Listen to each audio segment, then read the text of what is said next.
Hey everybody, welcome to Sunday Assembly. Give yourself a round of applause. Have a seat.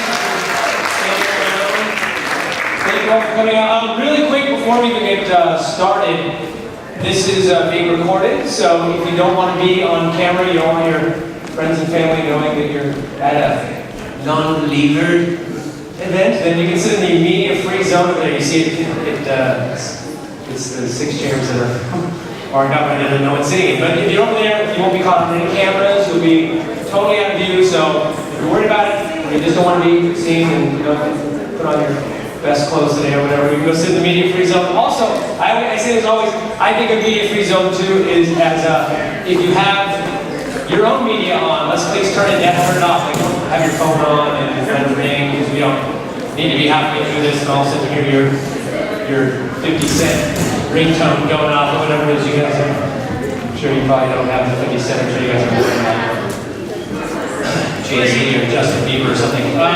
Was that? Free. Welcome. We are going to, for those of you who don't know, we usually do something right up front, icebreaker, that sort of thing. What we're going to do today is we're going to go right into a sing-along. We're going to bring up the choir. We're going to bring them to sing a song, and this is a sing-along. So that means you can sing along. Look at that. Which means if you want to stand up and do whatever you want to do, that's totally fine. You want to sit in your chair and sing along, that's totally fine. But if you don't want to sing along at all, that's totally fine. But please feel free to sing along. So please welcome. Do we have a name for the choir, or is it just in choir? All right, cool. In choir, folks, ladies. Let's hear it, and let's Ghostbusters with the song.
The choir will be doing lots of songs today, so this is not the official welcome here for you guys. Really quick, anybody, is this their first time to Sunday Assembly? Nice. Fantastic. I almost said it again. Last time I was here, I called them repeat customers, and I keep forgetting this isn't church. We're not customers. There's not going to be any of that. There won't be. At some point, I won't break into a thing like this and start asking for $1 million or else Darwin's going to kill me tomorrow if I don't start a theme park. It's not going to happen. That happens, and you guys can, whatever. And the Ferrari that I get from doing all this. From doing this.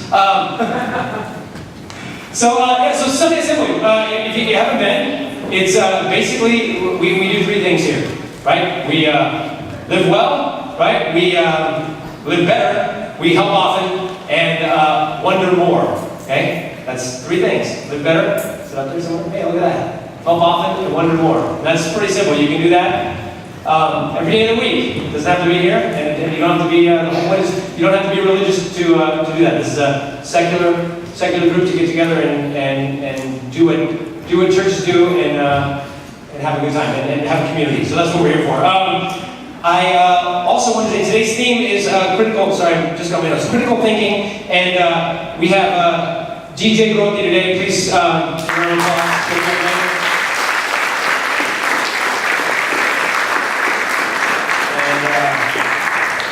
President of JREF, the James Randi Foundation. If you don't know, I'm sure if you consider yourself a skeptic, I'm sure you've already know him or know his name for sure. Now let's see, we're gonna go right into the second song, are we not? You guys should have stayed up here. I didn't even mean to come back up. The choir, let's come back up and give you another sing along. This is real. We all know this song. Let's all push number 9. And as much as I said this isn't church, I just made you guys get up and sit down and get up and sit down and get up and sit down. So I think we've become Catholic. So that's good. Oh, we haven't kneeled yet. That's good. But we do have a kneel here. Where's Neil? All right. There you go. Now we are Catholics. We got kneel, we got stand up, we got sit down, we got sing. All right. Here we go. Love potion number 9. Let's all again. This is a sing along, so you can sing along.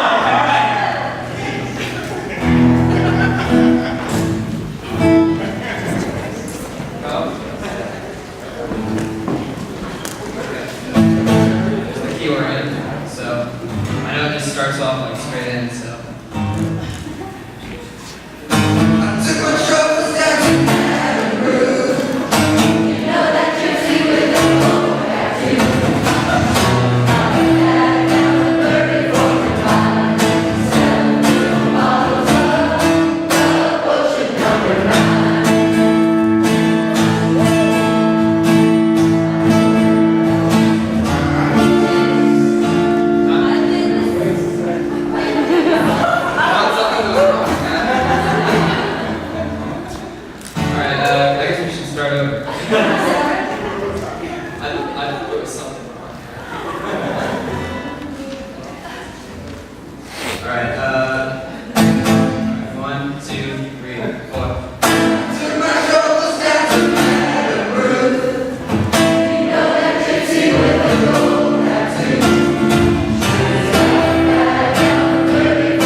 Awesome. And now that we've, Simon, if you guys have kids and you want to take them out, there's a kids section out here. This is the time to do it. Go ahead and take them outside now that we're done with talks about magic potions and sexually assaulting police officers. Now the kids can go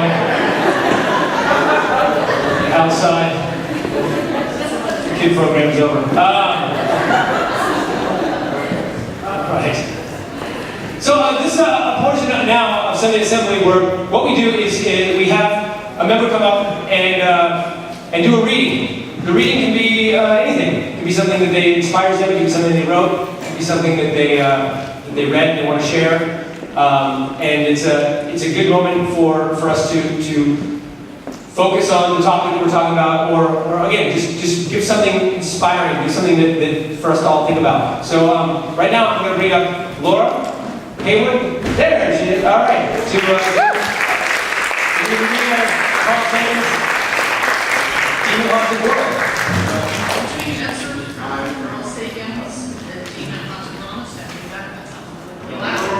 Oh, not really loud. Okay, fantastic. Not a second. We can't hear you. Great, thanks. Hi, Jennifer. Can you hear me? That's better. Okay. Something about the alien abduction cases tugged at my memory for years. Finally, I remembered. It was a 1954 book I had read in college, The 50-Minute Hour. The author, a psychoanalyst named Robert Lindner, had been called by the Los Alamos National Laboratory to treat a brilliant young nuclear physicist whose delusional system was beginning to interfere with his secret government research. The physicist, given the pseudonym Kirk Allen, had, it turned out, another life besides making nuclear weapons. In the far future, he piloted, or will pilot, the tenses get a little addled, interstellar spacecraft. He enjoyed rousing, swashbuckling adventures on planets of other stars. He was lord of many worlds. Perhaps they call him Captain Kirk. Not only could he remember this other life, he could also enter into it whenever he chose. By thinking in the right way, by wishing, he could transport himself across light years and centuries.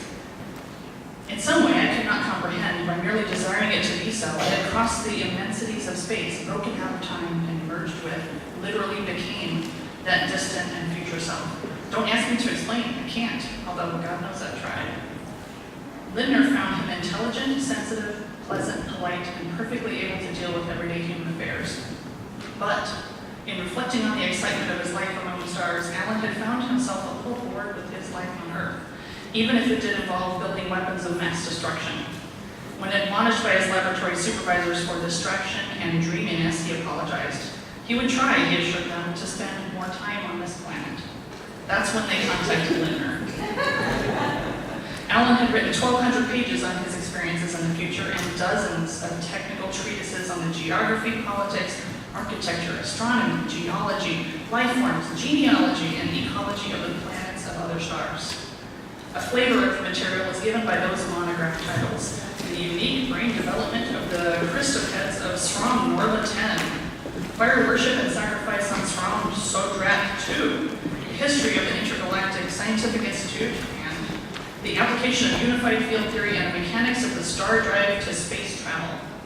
That last one is the one I'd like to see. After all, Allen was said to have been a first-rate physicist.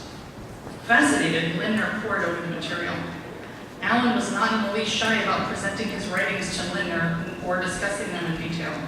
Unflappable and intellectually formidable, he seemed not to be yielding an inch to Lindner's psychiatric ministrations. When everything else failed, the psychiatrist attempted something different. I tried to avoid giving in any way the impression that I was entering the lists with him to prove that he was psychotic, that this was to be a tug-of-war over the question of his sanity. Instead, because it was obvious that both his temperament and training were scientific, I set myself to capitalize on the one quality he had demonstrated throughout his life, the quality that urged him toward a scientific career, his curiosity. This meant that, at least for the time being, I accepted the validity of his experiences. In a sudden flash of inspiration, it came to me that in order to separate Kirk from his madness, it was necessary for me to enter his fantasy and, from that position, to pry him loose from the psychosis. Lindner highlighted certain apparent contradictions in the documents and asked Allen to resolve them.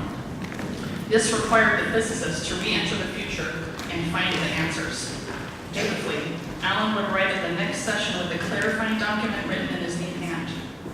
Lindner found himself eagerly awaiting each interview so he could be once more captivated by the vision of abundant life and intelligence in the galaxy. Between them, they were able to resolve many problems of consistency. Then a strange thing happened. The materials of Kirk's psychosis and the Achilles heel of my personality met and matched like the gears of a clock. The psychoanalyst became a co-conspirator in his patient's confusion. He began to reject psychological explanations of Alan's story.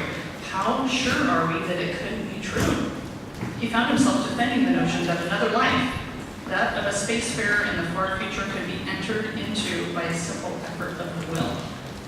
At a startlingly rapid rate, larger and larger areas of my mind were being taken over by the fantasy. With Kirk's puzzled assistance, I was taking part in a cosmic adventure, sharing the exhilaration of the sweeping extravaganza he had plotted. But eventually, an even stranger thing happened. Concerned for the well-being of his therapist and mustering admirable reserves of integrity and courage, Kirk Allen confessed. He had made the whole thing up. It had roots in his lonely childhood and his unsuccessful relationships with women. He had shaded and then forgotten the boundary between reality and imagination. Filling in plausible details and weaving a rich tapestry that led about other worlds was challenging and exhilarating. He was sorry that he had led Lindner down this primrose path. Why? The psychiatrist asked. Why did you pretend? Why did you keep telling me? Because I felt I had to, the physicist replied. Because I felt you wanted me to. Kirk and I reversed roles, Lindner explained. And in one of those startling denouements that make my work the unpredictable, wonderful, and rewarding pursuit it is, the folly we shared collapsed. I employed the rationalization of clinical altruism for personal ends, and thus fell into a trap that awaits all unwary therapists of the mind. Until Kirk Allen came into my life, I had never doubted my instability. The aberrations of mind, so I had often thought, were for others. I am shamed by this smugness. But now, as I listen from my chair behind the couch, I know better.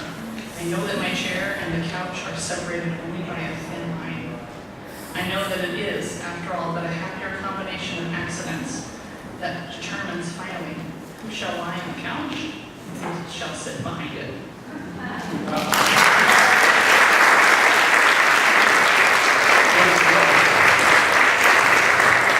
By the way, how many people, our theme today is critical thinking. How many people here consider themselves skeptics?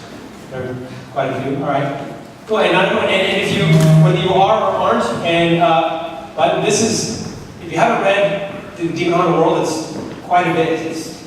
I don't know if they've updated it, but it's a great. I mean, I read it. I don't know how many years it came out. 20 years ago.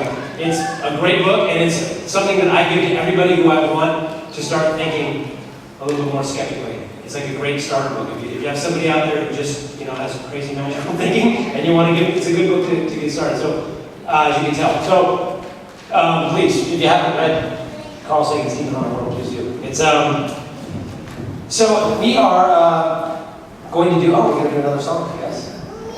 All right. So let's bring the choir back up. Is this a? Are we going? No, we're going to the speaker. I'm sorry. Okay, we'll do a song after. Okay.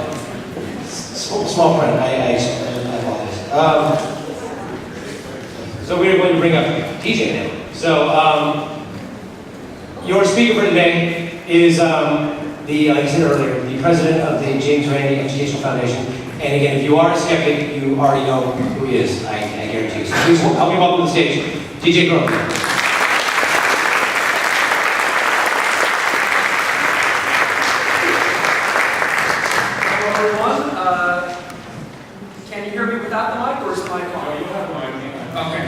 So when I was invited to come to this august gathering of freethinkers, skeptics, humanists, Nullifidians, rationalists, atheists, agnostics, skeptics, I was especially happy to hear that Ian would be emceeing. You have great talent in this guy, joining you repeatedly, so let's hear it for his lecture.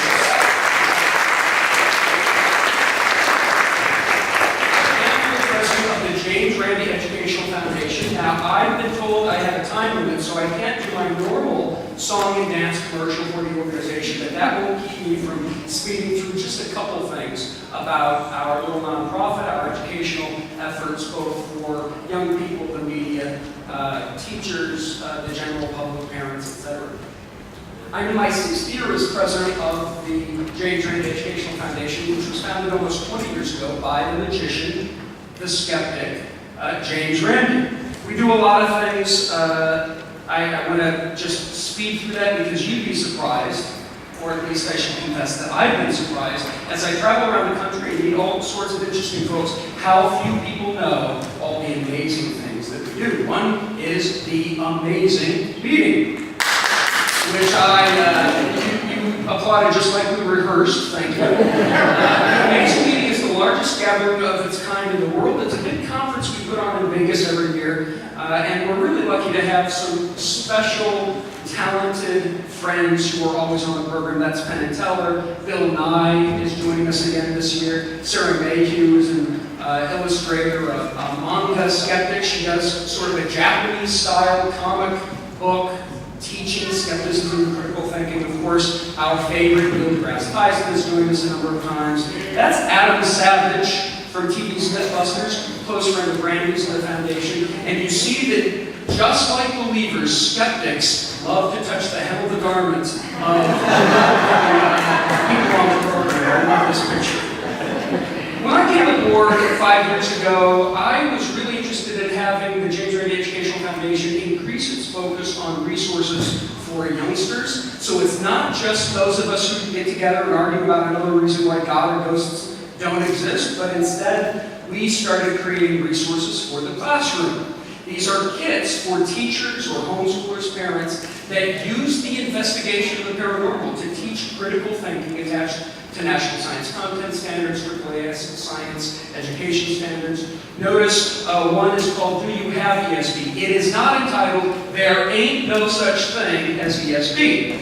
Do you have ESP? It's a kit that comes with those little cards that are called Zener cards, where students investigate whether or not any in their number actually has a paranormal ability, and they learn something about investigator bias, statistics, etc. We have one on Cottingley fairies, which may seem trivial. Cottingley fairies, for those of you who are interested in the history of skepticism, was a hoax perpetrated on Arthur Conan Doyle, the author of Sherlock Holmes. A couple English schoolgirls had photographs of fairies they found in their backyard, and he was bamboozled by it. Now, we use this exploration of the topic to talk about the role of celebrities in inculcating paranormal belief, and we actually connect the dots to folks like Jenny McCarthy and vaccine denialism, and why you should believe what you believe, and is it a good reason to believe it just because a celebrity says so.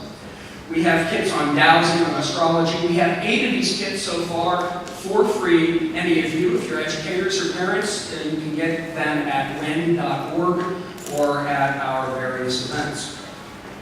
We make available courses online and workshops, and of course the Randi Foundation does the $1 Million Paranormal Challenge, which is a standing offer to give $1 million to anyone who could prove under mutually agreed upon scientific or test conditions that they possess a paranormal ability. In 20 years, we've had a lot of applicants and 0 people who have passed the test. Now, sometimes we're accused of stacking the deck. The magicians among us may do some deck stacking in their line of work, but we work with the claimants to be very open and transparent and come to a mutually agreed upon protocol, so no one can say, well, I never said I couldn't do that, right? So we agreed to the protocol beforehand, and every year at our Vegas conference, we do a live test. No one's passed. We do amazing meetings at sea. This is one we did for the Mayan end of the world in 2012, exploring apocalyptic prophecies, doomsday cults, all while on a cruise ship in the Maya Riviera. And it all sounds like fun. Yes, we are lighthearted about some of the things we do, but even when it's lighthearted, it's with a point, with a very very serious point. One example of this is when we focused on the celebrity psychic James Van Praagh. James Van Praagh is a TV psychic who says that he can talk to dead people, and for exorbitant prices he will, I think, pretend to connect you with your deceased relatives. We challenged him with the $1 million. Prove that your stuff is real, and we'll give you $1 million. He ignored us. He ignored national media when they asked him about our challenge. So we thought, if he won't talk to us, but he says he'll talk to dead people, we would bring some dead people to him. So the events we did in Southern California, when he had a weekend spiritualist circle to talk to dead people, we brought some zombies, I guess some undead people, to his event. The viral video we created of this has been garnered some national media attention, Forbes, LA Weekly, and I brought a clip of that video that I'm about to play just because I think it illustrates one of the big points of our conversation today, and we'll talk about it after.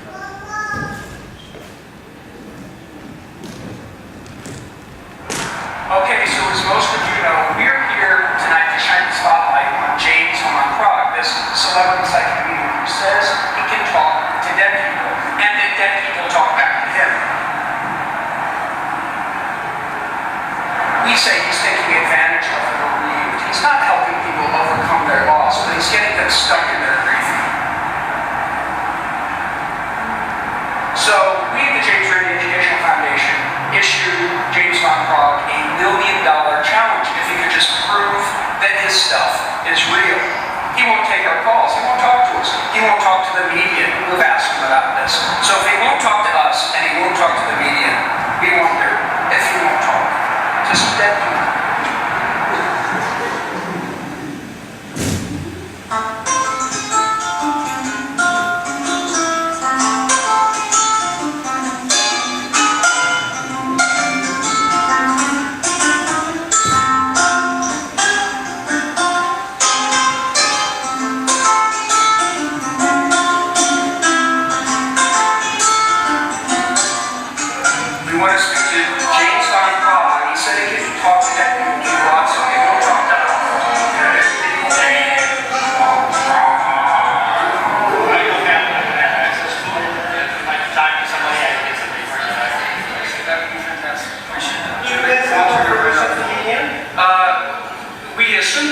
Because James Randi says he can talk to dead people. He hasn't responded to it. Okay, we have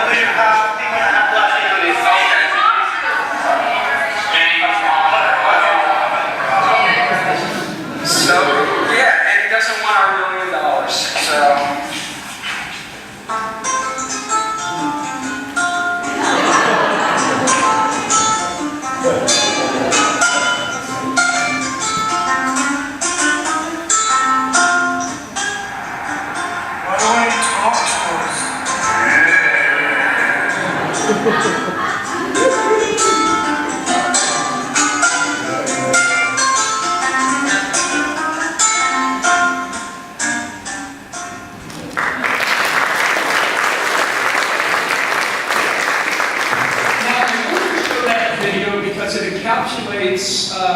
I think, the ethical, the humanist approach that many skeptics, I think, are inspired by.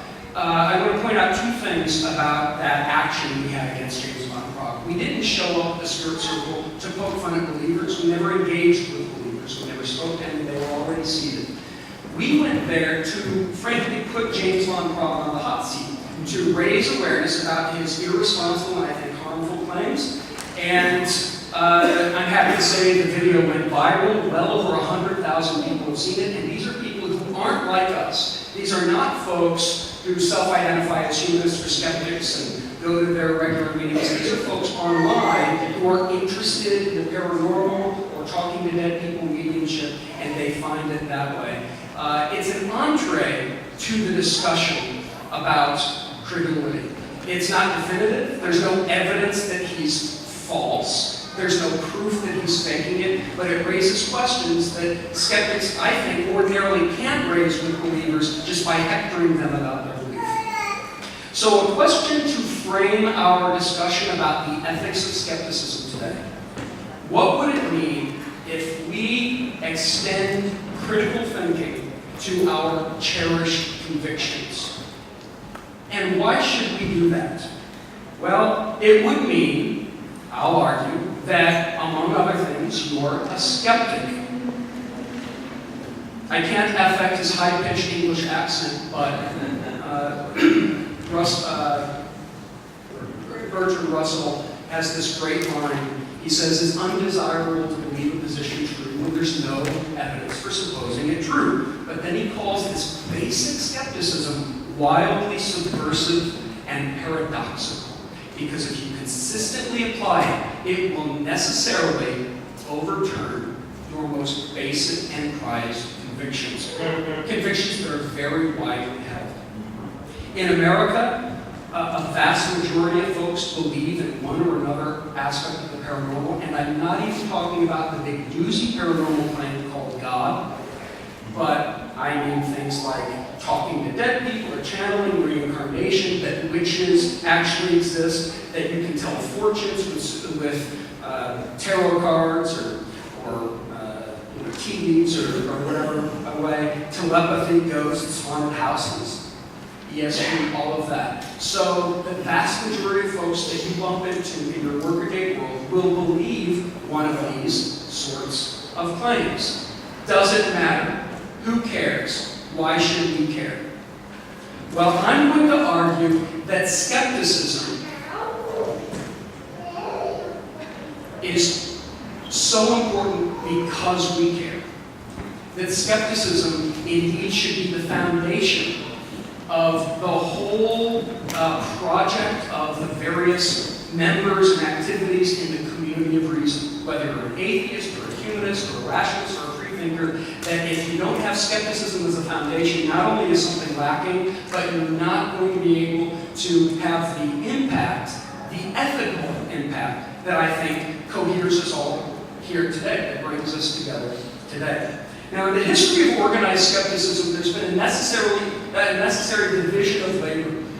If you look at the past 40 years, there have been rationalists who focus on scientific skepticism, the stuff like In Demon-Haunted World, that perfect excerpt earlier.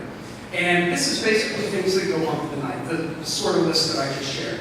But some skeptics apply their skepticism not to ghosts and the paranormal or cryptozoology, Loch Ness Monster, UFOs, but to God. All right? So we call those folks atheists. I'll get into that, but it's sort of obvious. Some people apply skepticism to received morality. They use their critical thinking and look at received moral systems and find them lacking. This is secular humanism. So are you going to believe what you do about right and wrong because it's in an outmoded book? Or are you going to apply human reason to behavior and derive ethical conclusions based on that project? Of course, some skeptics focus just on alternative medicine, complementary and alternative medicine claims. There's a division of labor, in other words. But I'm arguing that skepticism is foundational. And even that if atheism is just skepticism of one belief, atheism without belief in God, that it doesn't necessarily go far enough, and it doesn't imply a forward-looking skepticism. Indeed, I know well-meaning atheists, great buddies of mine, that I would not consider skeptics. I know atheists who are moon landing hoax denialists, or atheists who believe in conspiracy theories about big pharma, right? So for me, atheism is not enough.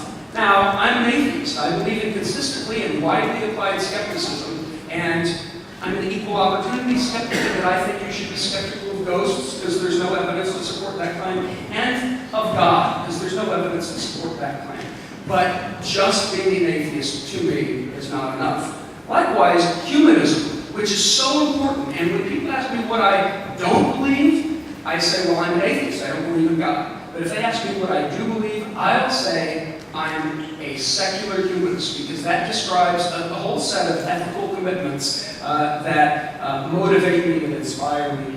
But I know humanists who believe in chakras and past lives, and I've spent a lot of good times in Unitarian Universalist churches where you're not going to find a fundamentalist, but you'll find someone that believes in what skeptics call woo-woo. People who believe in past life regression or any of these sorts of claims that I will argue in my presentation are actually harmful. And there's an ethical imperative to promote a little critical inquiry into those claims. So, sacrilege at a gathering like this, but to me, humanism is not enough. It's important, and I'm not so sure I want to hang out with just atheists who aren't humanists. I mean, just think of, for the leading non-humanist atheists in the 20th century, conservatives like Ayn Rand or Leo Strauss or Milton Friedman, folks who have great arguments but whose ethical commitments might not overlap mine. Just because you're an atheist doesn't mean you're a humanist. Just because you're a humanist doesn't mean you're a skeptic. And we conflate those things at our peril. I want to talk just really quickly for this group about skepticism. It's more than what you think it is. It's a method of inquiry. It's not a set of non-beliefs. And it's certainly not just being cynical. I have friends sometimes say, oh, well, you're a skeptic of everything. You just disbelieve. Well, I'm stating a claim that that's not skepticism. That imagination of skepticism is actually a sort of cynicism. It's a denial of knowledge. And you get this in the academy a lot. We'll get into that. But from my vantage, skepticism is just a way to inquire. It's a way of finding things out. I think an important component of skepticism, and I'm inspired by this every time I think about it, is Andrean's line that there's a built-in humility in this skepticism. It's not an arrogant claim of what is true and what isn't, but it's a humble approach to claims that says, you're very new at this, you may be mistaken, you've been wrong before. That's skepticism to me. And if you watch the recent Cosmos series with Neil deGrasse Tyson, Andrean wrote that. He's sort of a presenter on stage, he's a good buddy, but her words inspire me in this way. She also had a hand in writing the first Cosmos, and this is the posture of skepticism that I think is valuable, and I think there's an ethical imperative to promote. What isn't skepticism? Well, it's not just focused on things that go bump in the night. It's not this epistemological nihilism that you get in the academy, this postmodernism that says there ain't no such thing as truth, that science is just one mythic narrative among many others, that any claim is just as good as any other claim. That sounds like it's a caricature of a position, but it's not. Talk to any folks in philosophy, and you'll hear that this is one strain of thought in the academy. So I want to conclude by talking about two test cases that I think encapsulate the moral imperative to advance skepticism, not just in our community, but outside of it. One is the Dowsing rod bomb detectors. How many of you have heard of the ADE 651? 4 people. I think this is one of the all-time greatest hits in organized skepticism, but many of us don't know about it. ADE 651 is that. It's a gizmo, a handheld gizmo, that purports to find any hidden object. It can be programmed to find any hidden object, but it's actually used at bomb checkpoints. It was used at bomb checkpoints in Iraq, sold to the tune of millions of dollars to the UK government, the US government, and the Iraqi government, and it's fake. It's a dowsing rod that has no moving parts. That's a freestanding antenna on a lubricated rod, and it moves based on how you tilt autonomically.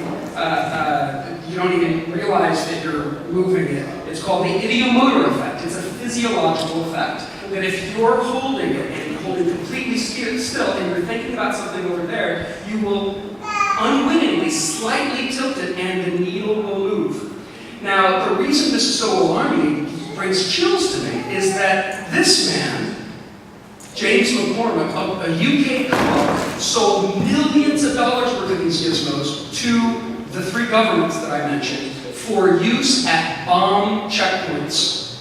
Soldiers were trained to hold the 651s and shuffle their feet, because there's something about the energy of the earth and connecting and so whatever, and use around vehicles at bomb checkpoints. I don't have the specific numbers, some of this is classified, but there are confirmed deaths when vehicles were passed through the bomb checkpoints using these gizmos. Now, it took a magician, it took James Randi, not these governments, but James Randi, to investigate these audacious claims, and he took the dang thing apart and realized there are no working parts, and he exposed it as just another long series of dowsing rods. He's in prison now, James McCormick, I'm happy to say.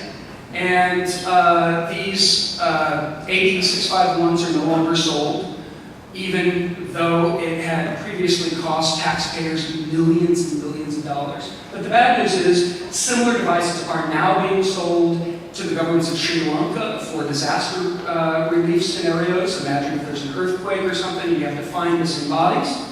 Or the government of Mexico at drug checkpoints. Imagine the similarities, implications of a search of your vehicle because someone's holding a fake dowsing rod. So these things matter. These aren't trivial issues where it's just a matter of letting people believe what they want to believe. There's a moral imperative to expose harmful nonsense. I want to talk about one other test case scenario, and that's psychics. I mentioned Godless and the Unitarians, and I have a number of Unitarian buddies who sort of believe in psychics and stuff like that. And I was at an atheist, a Midwest atheist conference in Wisconsin. And I gave my talk, and the James Randi Foundation had a table in the back where we distributed literature, and a young atheist came up to me, college student, and said, "Look, I really liked your talk, but you really seem to have it out for psychics. I mean, what's the deal with that? Haven't universities proven that psychics are real? I mean, not the TV psychics, not those fakes that talk to dead people, but I mean, you know, psychics, like at universities." So just, again, because you're an atheist, I don't think it follows that you're a good critical thinker. I want to just point out, I'm not making an overreaching claim that all psychics are frauds. I think none are real, so they're all fake, but they're not all frauds. By which I mean some psychics believe their own nonsense. There's a sort of self-deception. There are storefront psychics. You see any neon sign advertising a psychic, I'll bet you a round of drinks that that psychic is a known fraud, using fake and deceptive methods to bamboozle people out of their money. We don't have time to get into the methods, but it's an area of my expertise. It's something I've dealt with for the past 15 years, my background in magic, so if you want to talk afterwards, I'd be happy to get into that. But there is another category of psychics, call them the New Age psychics. People at some psychic fairs, or someone who picked up a tarot deck or something. These people believe that they're real, and why? Because they get a lot of powerful validation back from people they give readings to. And it's enough to make you think you really have an ability. I'm a former professional magician. I used to do cold reading and magic shows. And I saw the seduction, the seductive power of people saying, "Wow, I mean, you didn't do a magic trick there." And I did psychological manipulations. But I saw how seductive the claims were. I'll just give one quick example. As a teenager, I was a professional magician, and I did all sorts of different magic shows, because you have to sort of have to broaden your horizons and have shows for different niches if you're going to stay busy as a magician. I had a magic show called The Magic of God's Love, right?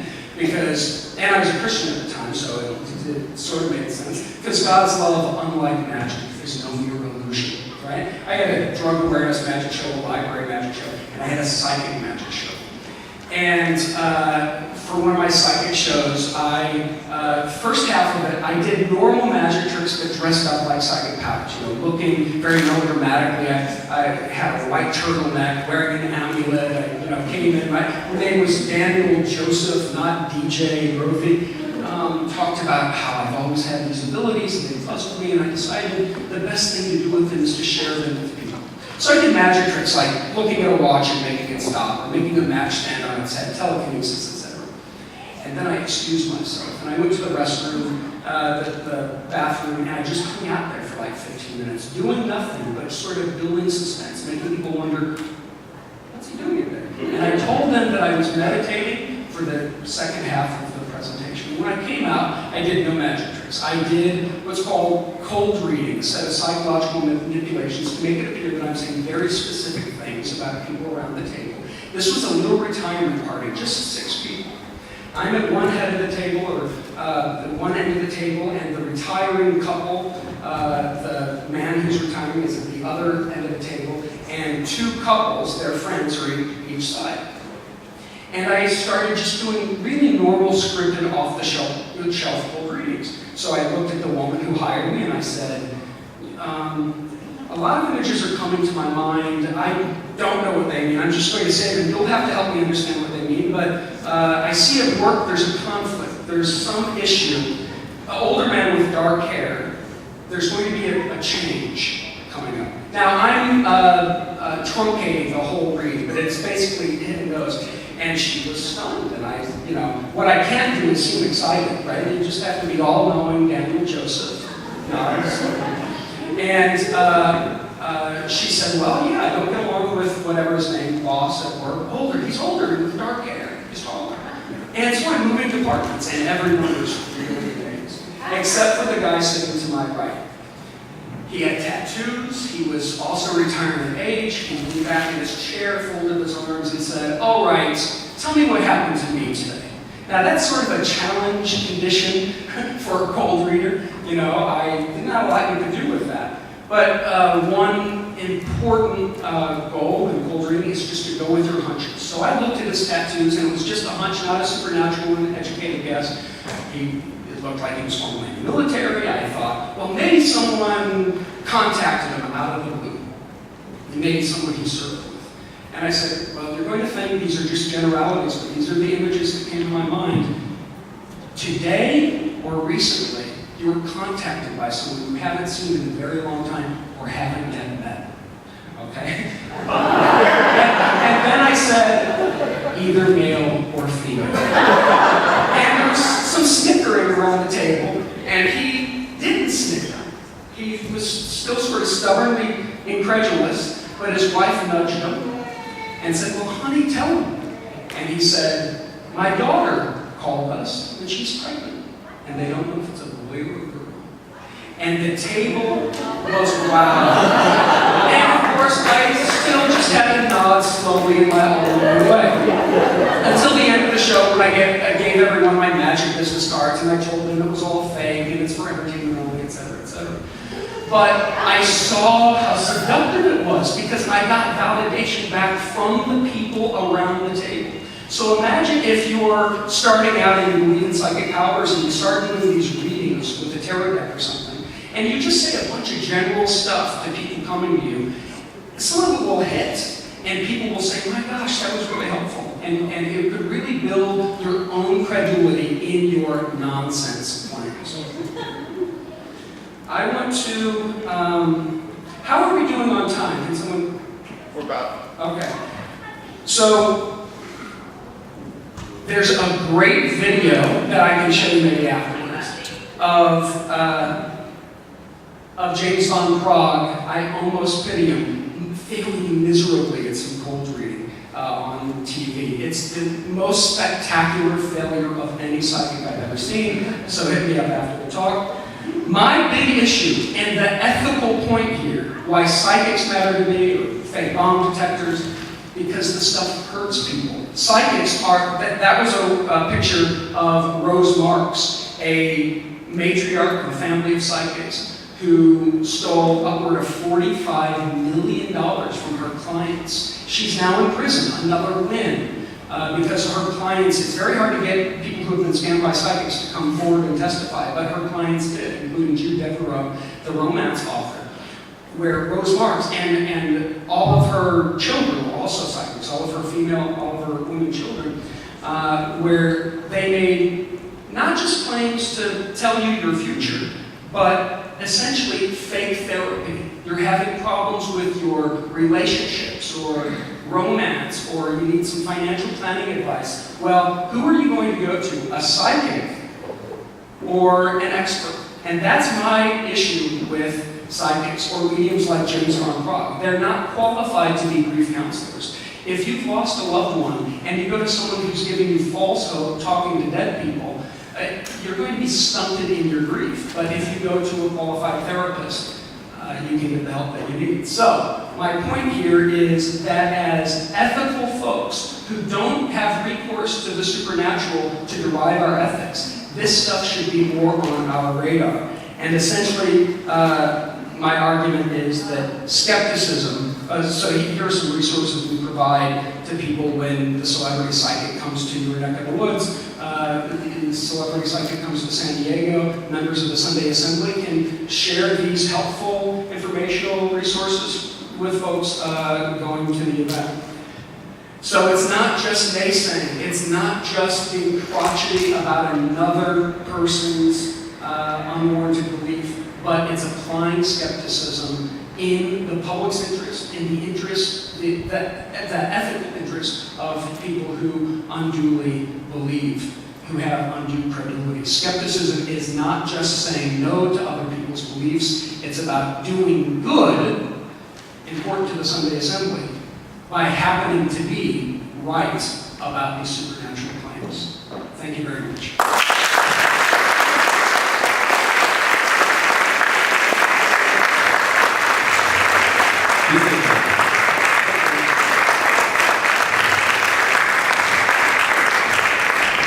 Thank you, and here comes I did it too early last time. Here comes the choir for a song. Please welcome back in choir.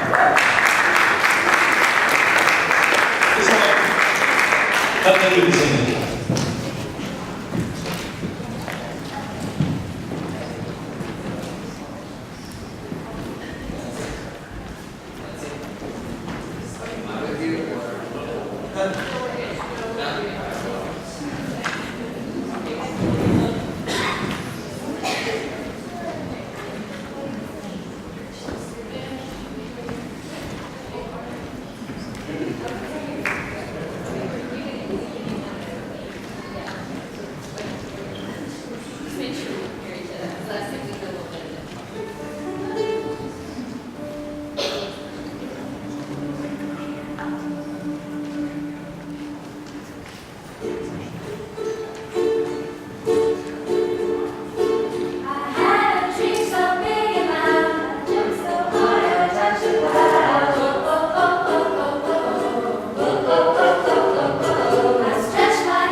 Thank you.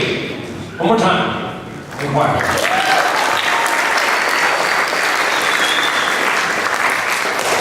So this part of Sunday Assembly is doing their best. So what that is and you can get involved if you have something you want to, you can go to the organizers and you can let them know that you want to come in and do this section of Sunday Assembly. And what it is it's a moment to, for one of your members to come up and talk about what they're doing in the community, how you're doing your best to help the community, anything really that you see as doing your best. So right now, today's speaker, do you want the mic or do you want to do it without the mic? I will Stephen Sutton? talk without the mic for everybody to hear me okay. All right, here we go. Stephen Sutton, doing his best. That's not a picture of me, by the way, I just want to let you know. I'm organizer for Sunday Assembly and a volunteer and I really believe in Sunday Assembly, so I'm going to tell you about what Sunday Assembly means to me. Sorry. This will be able to live better. So in 2002, I had a bad drinking problem. I started drinking in 1976, and I really liked it, so I pretty much drank on and off straight through. I had a son who was 6 in 2002, and wonderful child. I don't know how to explain it to people, but I don't remember anything bad about raising this child. Fantastic kid. Sorry. Anyways, he was part of a kung fu class, which took place in a strip mall next to a reptile house and a plumber, and there was a big glass window in front of it, and so people could see the people that were the kids 14 to 18 that were practicing their kung fu, and it worked because a lot of kids were there, and it was run by this guy. He's a wonderful man. He's an educator in town, jazz musician, actor, and a kung fu expert specializing in monkey style. And he did fight choreography for movies, but this guy's just a wonderful person. And he had to party around December 25th, oddly enough, at the Kung Fu studio. This was December 22nd, and it was cold, San Diego, and it was dark. It was at night, so the kids would have their exhibition, and then we had to have a potluck, and his jazz combo, my seafoods would play, and the families would be together. It was just really neat. I didn't drink at work after 31 years on my job, so that's what I managed to do. But every day when I got home, the first part of the day would be recovering, and then the last part of the day would be really wanting to drink. So I'd gone to work that day, came to pick my son up, we lived a block and a half from the Kung Fu studio. We walked over, and I really wanted to drink, so we went to the Kung Fu studio, and we watched the exhibition, and the party broke out, and it was a potluck, and my son was playing, he was having a good time, but I pulled him out a little bit early because I just wanted to get home and have some beer. So we did that. We said our goodbyes, and we left, and we walked back home, and I drank a beer right away, and I drank another beer right away, so just really wanted a beer. And I was on my third beer when my son said that he forgot his coat.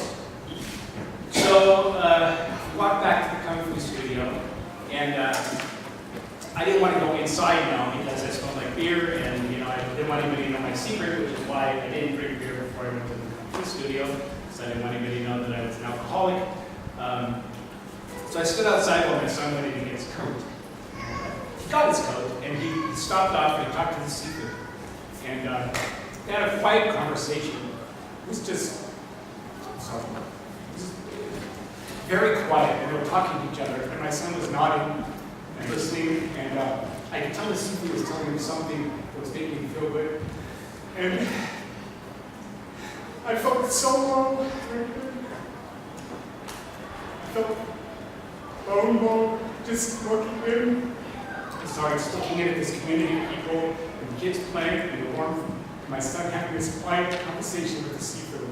And I realized right then that there was something that I wanted more than anything else, and that was to be able to connect with somebody like that, to be able to connect with my son, and to be able to connect with people and be a participant in the community. And I stopped drinking that day. It was the last drink I had. That was almost 12 years ago. And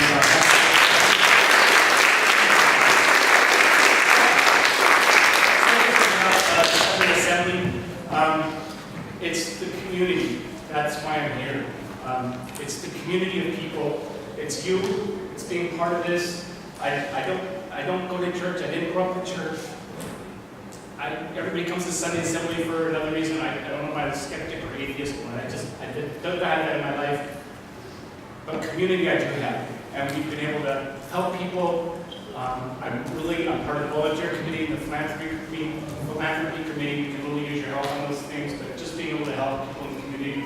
And I can say my life has not been fantastic since I stopped drinking. People have died. I've been through a lot of tough stuff, just like every single one of you have, because it's life. But I've been there. I've been present. And I'm living my life and loving it. And thank you all very much.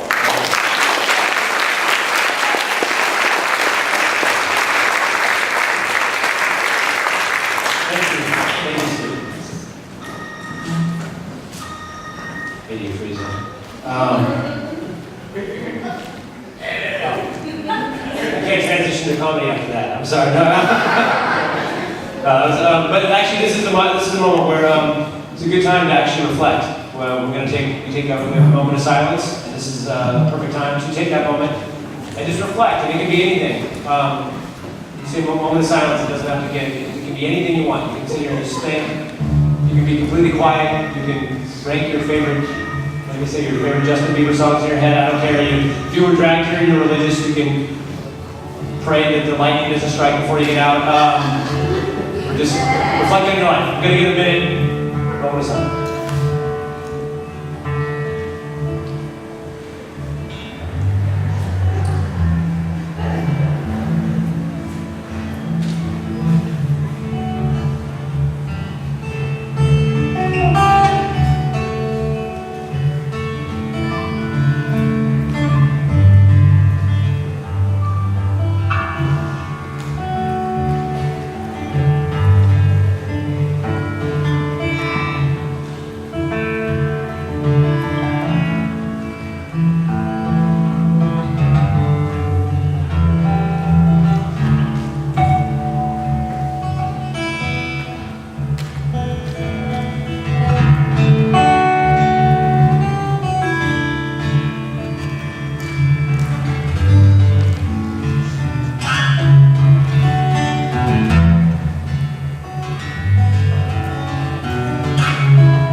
Not really silence, but reflection, I should have said. Some people like, where's the silence? So by the way, for those of you who know, I kind of introduced myself at the beginning. My name's Ian Harris. I'm a comedian. And I don't know how that relates to being here, other than I'm a comedian who does comedy skepticism. Some people call me the atheist comic and all that sort of stuff. That is what I do. But I love today's theme, and I'm going to cut short what I was thinking about doing, because we started a little bit late today, but and I'm not going to do a ton of jokes. It's not the last time I did with you. Today's theme fits in with what I do, because my show that I do, I call it Critical and Thinking, and I talk about what we believe a lot, and I think the importance is not so much what we believe, but why we believe or how we believe, and that's what critical thinking is. And like DJ, in a sense of what he was saying, is that we have what I think is a problem with a lot of religious belief and religiosity. People say, well, why can't you just let the people believe what they want to believe? Why do you go up there and do comedy and make fun of these people and do this sort of make fun of beliefs? Because for me, it's not just the belief, it's the way they believe. We're teaching ourselves, we're teaching our kids to believe or to not look at things rationally. We're allowing these beliefs. How many times you hear, oh, you just gotta have faith. You just gotta have faith is a belief in something without evidence. Why do we just have to have faith? We don't do that in any other aspect of our lives. If you went to a party and you had a headache and someone said, here, take some cyanide, it's great for headaches. You'd be like, no, I think that kills people. Why? Because a doctor told you that? No. My cousin takes it all the time. It's great for headaches. Go ahead, just have faith. Go ahead, have faith. I told you, no, it's okay. I'm me. Go ahead, take it. You wouldn't do it, right? Because faith is great. We don't have faith in any other aspect of our lives, right? That's just a weird thing. It's not a good thing to believe. And I think it's when people say that you gotta have faith because They want someone to believe that nonsense with them, right? I think that's what it is. They're like, please, can you have faith so that I don't feel silly on my own? And I think that's why we don't like it when people go door to door and tell you their faith. You know, it's not like people knock on your door on Saturday morning, Sunday morning, and they want to peddle you their stuff. You know, that's why we don't like it. It's not so much that they're knocking on our door and wearing our underwear or whatever. It's that they're there for their purposes. They're there to sell you their stuff, right? If they knocked on the door and wanted to talk about stuff you were into, you wouldn't have a problem with it, right? They knocked on the door and they're like, hey, how the Chargers doing this year? You'd be like, come on in, right? But then they never talk about their stuff. We don't want to hear about their stuff. I'm atheist. I'll never do that. I'll never come to your door, knock on the door, and be like, hey, I want to talk to you about science. When I see that the lights are on, the electricity is working, okay, cool, I'll come back, right? And I'll leave you with literature, here's Origin of Species, I'll come back in 2 weeks and we'll talk about it. I don't do that. That would be annoying. That's why we hate door-to-door salesmen, right? Same thing, because they're there for their purposes. They're trying to sell you something. If they weren't trying to sell something, you wouldn't have a problem with it. They knock on the door and you're like, hey, look, can't you read the sign? No soliciting. And they're like, hey, I'm not here to sell you anything. I just wanted to give you this vacuum cleaner. And you'd be like, hey, thanks. You want to come in and talk about Jesus? Right? It'd be good. Yeah, people say, the thing though is that education. Education is what, the more you're educated you are, the less superstitious you are. That's a fact. And we just need to keep educating ourselves, educating our friends, like recommending books, having people come here, hear great speakers like DJ, and educate themselves on critical thinking, on science, on these things, because it's dangerous when we allow ourselves to not think critically, and we allow ourselves to have faith in one area. It's not going to stay there, it's going to bleed over. We see it already in politics. We see anti-science is rampant. It's crazier than it's ever been. People just don't believe in science. And they're voting on this. We see it from creationism in schools to climate change, all over the place where there's debates of what your opinion on science is. Your opinion? What's your opinion on evolution? Is that something I can have an opinion on? What's my opinion on 1 + 1 is 2? I think it's 3. What? How's that an opinion? You can't have opinions on facts necessarily, right? So we need to educate ourselves, and I won't again. I'm not going to go into my jokes, but I'll tell you this one joke, and then I'll tell you why I'm going to tell this joke. Because I know I'm going to do this joke. This is the setting, and in fact, I did this joke in LA, and I got in trouble for it. But I'm going to do it because you guys are cool. No, I get in trouble a lot for making fun of Christians. I do in my act. You always come and go, you're really kind of harsh to Christians. And here's the joke that people always point to that. Because I say in my act, I say, look, I don't mean to make fun of Christians. I really don't. I believe the world would be a much better place if more Christians were more Christ-like. Right? I think we can all agree with that.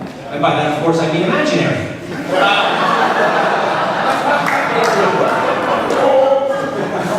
Now, again, that's kind of harsh, but I'll tell you why I said that joke. Because the point of that joke, and the reason I like telling that joke, is because it's obviously a bait and switch. We've all heard that. We've all said that. That Christians would be a lot nicer, a lot better if they were more Christ-like. And why is that? If this set of beliefs is going to make you a better person, then why is it not working for so many people who believe those beliefs? Right? And if most of those beliefs aren't even based in fact, or historically inaccurate, or completely made up, so now you're telling me that it's a good idea to believe in something that's not based in fact, that doesn't even serve the purpose for the people that believe in it, and you want me to believe in that.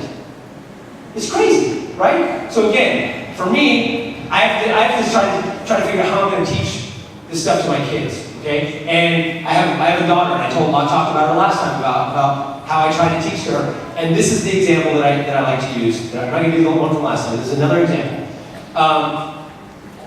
People come up to me a lot and they go, "Well, I see that you celebrate Christmas." I go, "Yeah, I celebrate the American secular Christmas with trees and presents and Santa Claus, whatever." And they say, "Well, isn't that kind of believe in magical stuff?" And I go, "Yeah, it is. But it's we let that go eventually." Right? And in fact, I use that as a way to help teach my kid to think skeptically.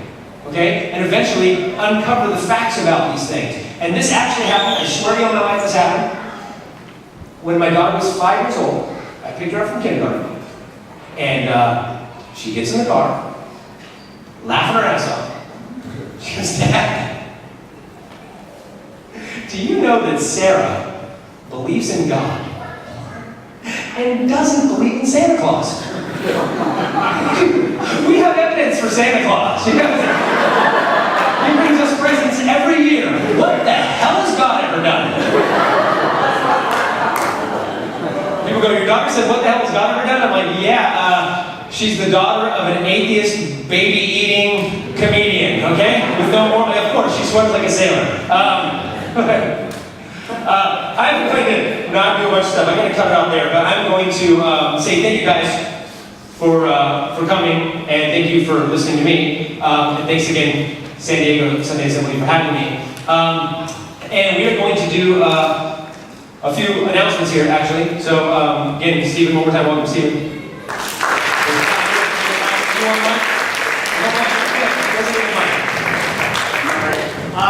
Sunday Assembly is not-for-profit and run entirely by volunteers. This is our 7th Sunday Assembly, and it's our first time, however, passing the hat like this. So if your first time coming to Sunday Assembly, please welcome, and we hope to see you again next month. When this hat passes by you, please let it just go right on by. If you're here more than once, if you can, if you're able, please make a donation into the hat, and any little bit helps. Thank you, Ricky. We also have credit card readers. The organizers have in the main aisles if anybody wants to do that. And then also we have recurring donations on our website, and we order the back on the laptop. There's a couple of things that I want to make sure you know about. There's a couple of events that are before our next assembly, which is July 27th, despite what they say in the program there. There is a July assembly. It'll be right here, 11 o'clock, 4th Sunday of the month, right here. We have on July 3rd, I believe, is we're having a food bank from 6 to 8 p.m., which will be at the Miramar location. If you want to know more about that, you can go to the website or back to the building to find out more about that. We had a beach cleanup last month with all the assemblers there. It was fantastic, really a lot of fun. Please come join us for these events.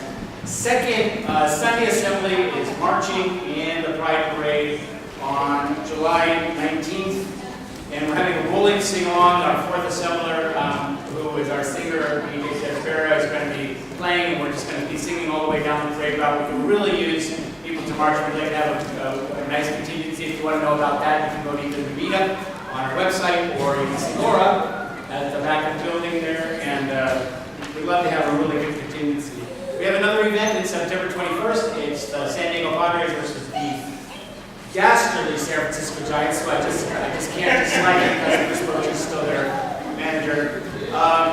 That game's at 1:10 p.m. Tickets are $20. We have 100 tickets, and those are available at the back of the Assembly Hall. And then lastly, we have Chloe and Nick, who are outside right now with the kids, are developing and finishing writing a overreaching kids program here for Sunday Assembly, and they're almost done writing that. They can use some fun volunteers, dedicated people to work on that. Is there anything you want to say about that, Chloe? Yeah, so I think you guys love working with kids. We're really excited to have Godless Kids to be launching in September. So if you are able to give maybe just once a month, we're going to do a rotating schedule. We're going to be doing curriculum with kids based on virtues. So, doing honesty, actually skepticism was one of ours, things like that for each month. So if you can, volunteer to be one of our lead teachers or one of the classroom assistants, that would be really awesome. We will be doing a training coming up in August. It won't be very long, I promise, but there'll be food. So if you're interested, there's applications in the kids corner. There's also a few up here in the front. So we really need volunteers. Thank you. The last thing I'll add in is that DJ has intended to hang out after the assembly and will be available if anybody wants to talk to him. So thank you very much for that. Thank you.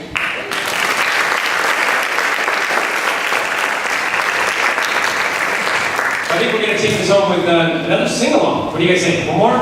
Let's go. Let's bring the choir back up here. We'll do one more little sing-along.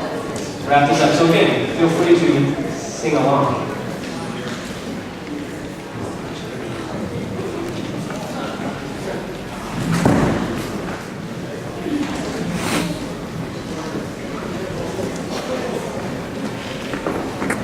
Oh yeah, the kids, sorry, the kids around. We can bring the kids back in too as well, please. Yes, I forgot about that part. Thanks, Neil, with the drive-by information. Come on in, kids. Put on your mullets, this journey's about to go down.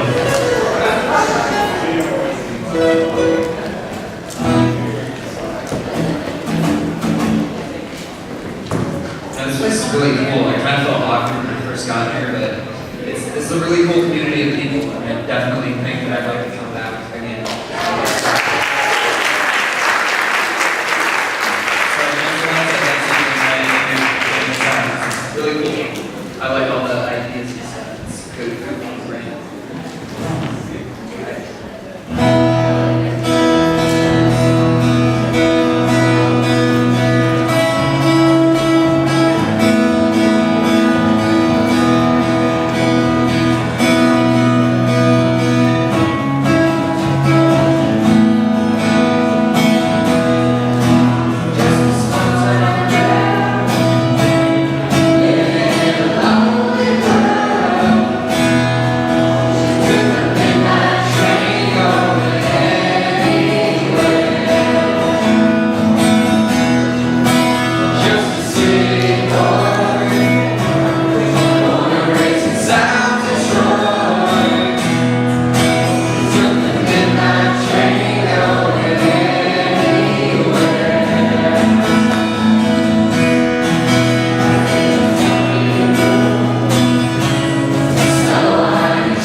Thank you very much. One more time.